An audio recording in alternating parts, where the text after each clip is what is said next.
Alright, let's get real for a second.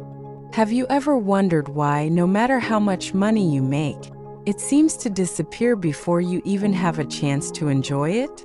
You get paid, maybe you treat yourself a little, pay some bills, grab a coffee or two, and suddenly, you're left staring at an empty bank account. Does that sound like you? If that hits home, trust me, you're not alone. Most people think making more money is the answer, but here's the truth. It's not about how much you make, it's about how you manage it. And today, I'm going to walk you through 5 money habits that might be keeping you broke without you even realizing it. But don't worry, I'm not just here to point out the problems. I'm going to show you how to fix them so you can finally start saving and stop stressing about money. So if you're stuck in that paycheck to paycheck cycle, feeling like no matter what you do, you just can't get ahead, this video is for you. Here's the thing. I've been there, I've made those same mistakes. But here's the good news. You can break these habits, and you don't have to be a financial expert to do it. You just need the right strategies and a little bit of discipline. So if you're ready to take control of your finances and stop letting these habits run your life, then stick with me. Let's dive in. Habit number 1 is something almost everyone struggles with, and it's one of the biggest reasons people feel stuck. Habit 1. Living paycheck to paycheck. The problem: living paycheck to paycheck is a vicious cycle where you're constantly running out of money before the next payday, leaving you vulnerable to any unexpected expenses. You might feel like you're treading water, just barely keeping up with your bills, without any room for savings, investments, or enjoying the money you work so hard for. Often, this is made worse by lifestyle inflation. Whereas your income grows, so do your expenses. How to fix it? To break free, the key is intentional budgeting. Start by tracking every penny you spend for a full month. It might sound tedious, but this step is crucial. Use a budgeting app like Mint, In-App, You Need a Budget, or even a simple spreadsheet. Once you've tracked your expenses, categorize them into essentials like rent, utilities and groceries, and non-essentials like dining out, subscriptions, and shopping. Now here's the game changer. Set limits on non-essential spending. Cut back where you can. Can you reduce that dining out budget? Can you cancel a few subscriptions you're barely using? Little changes add up quickly. The next step is to automate your savings. Before you pay any bills or spend a dime, set up an automatic transfer of a percentage of your income. Start with 10% into a separate savings account. Treat your savings like a non-negotiable bill. Over time, this will create a financial cushion so you're not always teetering on the edge. And when that unexpected car repair or medical bill comes, you'll be covered. Finally, remember that breaking the paycheck to paycheck cycle takes time. It's not about sudden, dramatic changes. It's about small, consistent steps that help you build long-term financial security. Habit 2. Relying on credit cards for everything. The problem: using credit cards for everyday purchases may seem harmless, but when you can't pay off the balance each month, the interest piles up fast. Credit card debt can sneak up on you, and before you know it, you're paying hundreds or even thousands in interest charges, money that could be going towards savings or investments. How to fix it? First, if you're already carrying a balance, prioritize paying it off. There are 2 main strategies for this. A debt avalanche method. Pay off the card with the highest interest rate first while making minimum payments on the others. This will save you the most money in interest over time. Debt snowball method. Pay off the smallest balance first, regardless of the interest rate. While this might not save as much in interest, it gives you small, quick wins that can keep you motivated. If your credit score is solid, consider transferring your balance to a card with a 0% introductory APR. This buys you time to pay off the debt without racking up more interest. Next, stop using your credit cards for anything you can't pay off in full at the end of the month.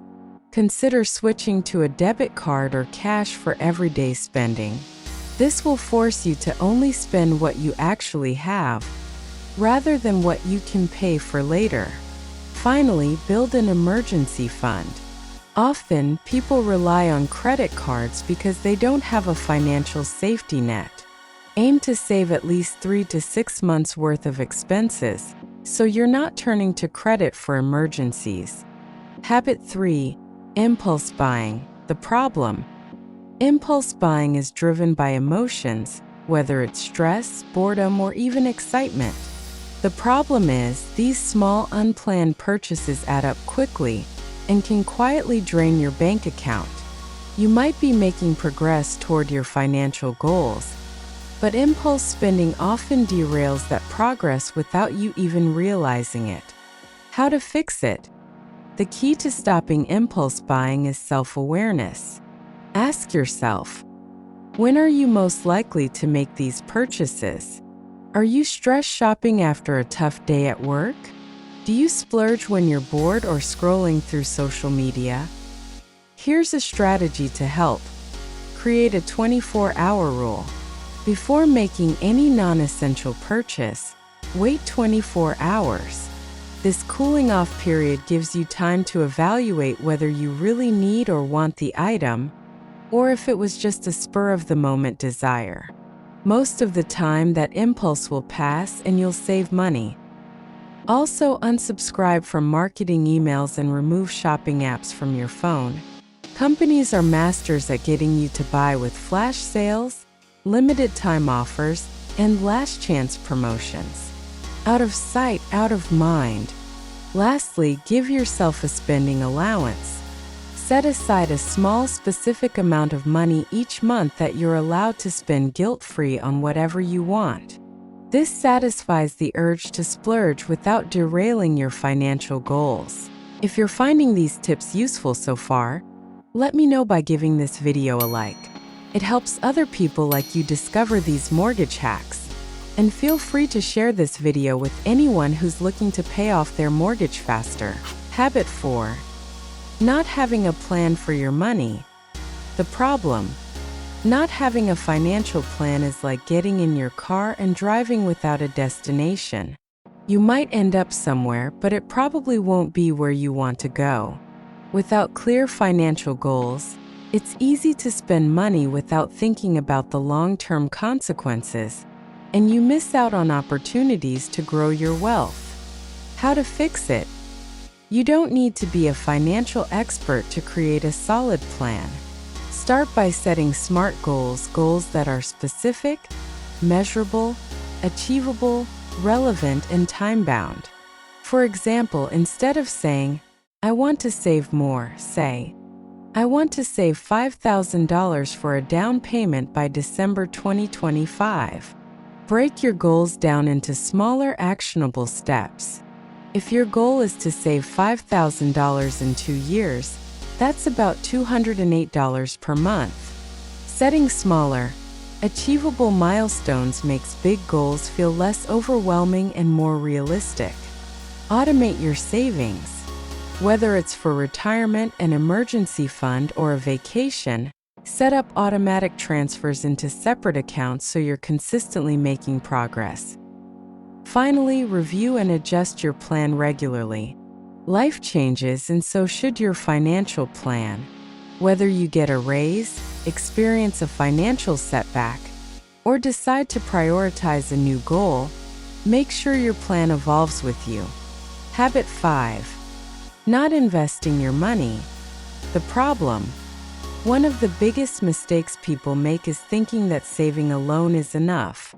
While saving is important, simply putting your money in a savings account isn't going to grow it, especially with low interest rates and inflation. If you're not investing, you're missing out on the opportunity for your money to work for you. How to fix it? First, understand that investing doesn't have to be risky or complicated. You don't need to pick individual stocks or have thousands of dollars to get started. In fact, one of the easiest ways to start investing is through low-cost index funds or ETFs, exchange-traded funds. These funds spread your investment across many companies, reducing your risk and allowing your money to grow over time. Start small if you need to. Many investment platforms allow you to begin with as little as $50, and apps like Acorns or Robinhood make it simple to start investing even if you don't have a lot of experience. The key to successful investing is time in the market, not timing the market. The sooner you start, the more you benefit from compound interest, the idea that your money earns interest and then that interest earns more interest.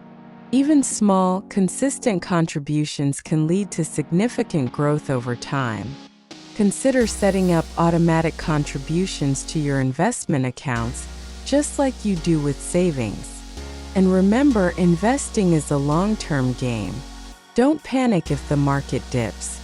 Stay the course and let time work its magic.